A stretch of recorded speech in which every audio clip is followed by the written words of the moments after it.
administration is waging a war on college and a war on knowledge. We are here to display and demand courage and integrity in response. Let's take a step back and ask ourselves, Should the government decide which students get admitted to college and which get rejected? No. But we are unafraid. We are organizing. We are fighting back. On the other hand, Columbia's shocking surrender to the Trump administration's threats and intimidation is a disgrace.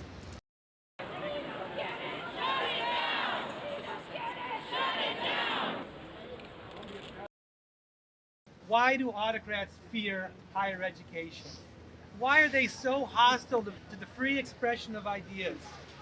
Well, universities are threatening to autocrats because we teach independent and critical thinking, because we train our students to scrutinize evidence and demand rigor, and because we teach students to be skeptical of authority, especially our own authority. If anyone thinks that we can brainwash Columbia students, they've never met a Columbia student.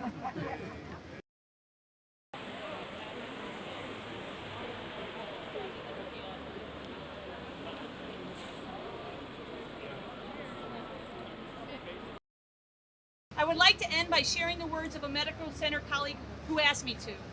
She's already lost her position. She was the diversity director of the genetic counseling graduate program that was eliminated.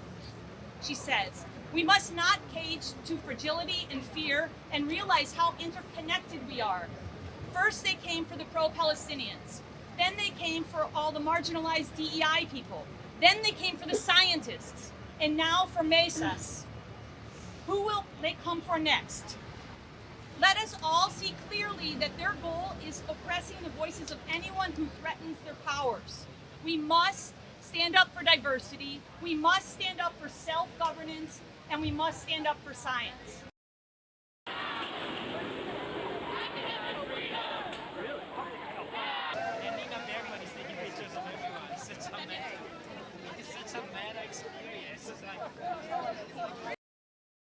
Well, what's happening here is of enormous importance, not just for Columbia, but for all universities and for the democracy as well. So we feel that the pressures that the administration is putting on Columbia are a very serious threat to freedom of speech, freedom of protest, and the university's role in democracy.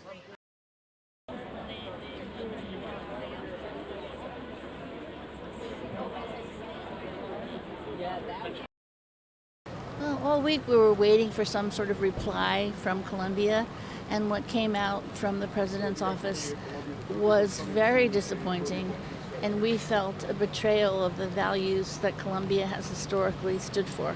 "Stand Columbia" is the Columbia slogan, and Columbia didn't stand, it crumbled.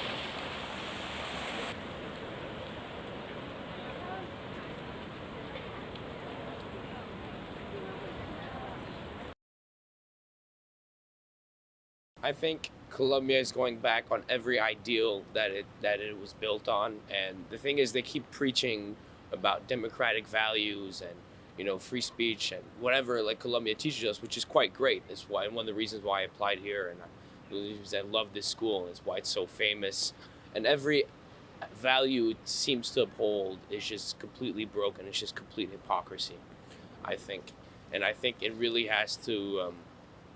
Put into question what it's doing for money, because normally you would think, and historically college campuses and colleges always have fought against, like for example the Vietnam War. Colleges were the reason why the Vietnam War was stopped, and now we're just bending over backwards to basically a fascist regime.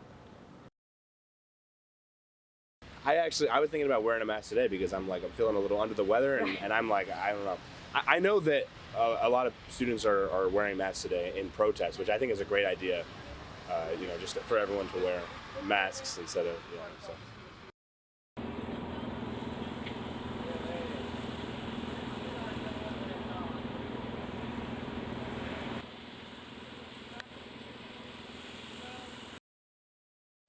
Well, I mean, I hope that the money goes towards like a good cause, at least if they're goes towards the students, if they're gonna go and accept this money. And like, I think that the immediate will to just bend to the government was like without a lot of communication with the students and a lot of like seeming empathetic for the students was really like difficult to watch. I haven't been on campus yet, but I'm sure that there's. Well, I think the students are probably gonna make some, protests, and well, I think that the situation on campus is a little bit like, I don't know, it's a bit testy. Yeah.